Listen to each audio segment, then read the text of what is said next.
നല്ല തീരുമാനമല്ല. ഞാൻ കല്യാണം കഴിച്ചിട്ടില്ല, മക്കളില്ല. തോന്നിയിട്ടില്ല. കേരളത്തിലെ സ്കൂൾ വെക്കേഷൻ ജൂൺ ജൂലൈ മാസങ്ങളിലേക്ക് മാറ്റുന്നതിനെക്കുറിച്ചുള്ള ഡിസ്കഷൻസ് നടന്നുകൊണ്ടിരിക്കുകയാണ്. അങ്ങനെ അത് സംഭവിക്കുകയാണെങ്കിൽ ഗൾഫ് രാജ്യങ്ങളിലെ സ്കൂൾ വെക്കേഷനും നാട്ടിലെ സ്കൂൾ വെക്കേഷനും ഒരുമിച്ചാവും. അങ്ങനെയാണെങ്കിൽ പ്രവാസികൾക്കും അതിൽ ചിലതൊക്കെ പറയാനുണ്ട്. നാട്ടിലൊക്കെ പോകുമ്പോൾ അനിയത്തിക്കും അനിയനൊക്കെ ലീവായിരിക്കും, അപ്പം അങ്ങനെ ഒരുമിച്ച് പുറത്തൊക്കെ പോകാം. നമ്മൾക്കിപ്പോൾ ഒന്നും പറയാനില്ല, കാരണം ഞാൻ ഇതുവരെ ഫാമിലിനെ കൊണ്ടുവന്നിട്ടില്ല, അതുകൊണ്ട് എനിക്കൊരു ബുദ്ധിമുട്ടായിട്ട് തോന്നിയിട്ടില്ല.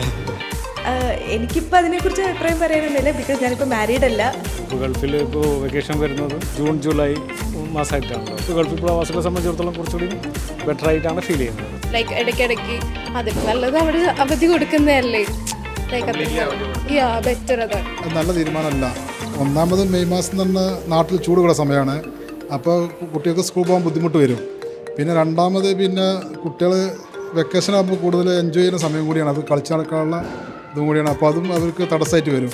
പിന്നെ ജൂൺ ജൂലൈ മാസമാകുമ്പോൾ മഴയുള്ള സീസണാണ്, അപ്പോൾ അവർക്ക് പുറത്തിറങ്ങാൻ പറ്റാത്തൊരു ബുദ്ധിമുട്ടും കൂടി ഉണ്ടാവും. അതിനെക്കുറിച്ച് എനിക്കൊന്നും പറയാനില്ല. ഞാൻ കല്യാണം കഴിച്ചിട്ടില്ല, അപ്പം മക്കളില്ല.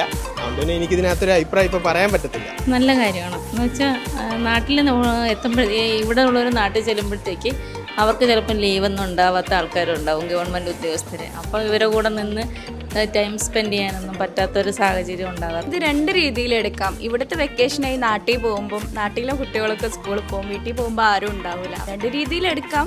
ഇപ്പോൾ കുട്ടികളുടെ ഹെൽത്തും കൂടെ നോക്കണം, അവിടുത്തെ ക്ലൈമറ്റും കാര്യങ്ങളും എങ്ങനെയാണ് വെക്കേഷനൊക്കെ വരുമ്പോൾ.